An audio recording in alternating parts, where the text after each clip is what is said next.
குருமா குழம்பு ரெடி பண்ணுறதுக்காக வச்சுருக்கேன் கைஸ்.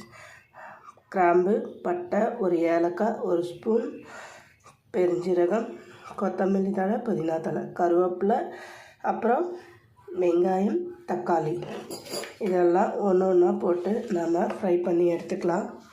நெக்ஸ்ட்டு உருளைக்கிழங்கு, அவ்வளோதான். ஃபஸ்ட்டு இப்போ பார்த்திங்கன்னா வெங்காயம் தக்காளி வதங்கிடுச்சு. வதங்கினோடனே தண்ணி ஊற்றிட்டோம். தண்ணி ஊற்றிக்கிட்டு காரத்துக்கு கம்மியாக தாங்க போடணும். இந்த ஸ்பூனில் நான் 2 தான் போட்டேன். குருமா குழம்புன்றப்ப மிளகாத்தூளை கம்மி பண்ணிக்கும்.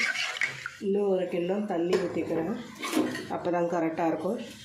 இந்த டிஷ்க்கு தேவையான அளவு கல்லுப்பு தண்ணி மட்டும் ஊற்றிப்போங்க வச்சுங்க. இந்த சமயத்தில் வேக வச்ச உருளைக்கிழங்கு இதை நல்லா மிக்ஸ் பண்ணிவிடுவோம். இது ஒரு கொதிக்கட்டும். அடுத்து தேங்காய் அரைச்சி ஊற்றிட்டோன்னா ரெடி. அவ்வளோதான், முடிஞ்சு போச்சு. பெருஞ்சீரகம், ஒரு ஏலக்காய், 2 டேபிள் ஸ்பூன் பொட்டுக்கடலை, இதை நல்லா பைனாக அரைச்சி குழம்புல ஊற்றிட்டோன்னா குருமா குழம்பு ரெடிங்க. இப்போ கொதி வந்துச்சுங்க.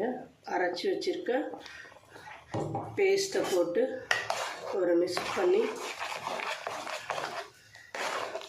கொதித்த உடனே எடுத்து பேக் பண்ணிட்டோன்னா நம்மளுடைய குருமா குழம்பு ரெடி. தேங்க்ஸ் ஃபார் வாட்சிங்.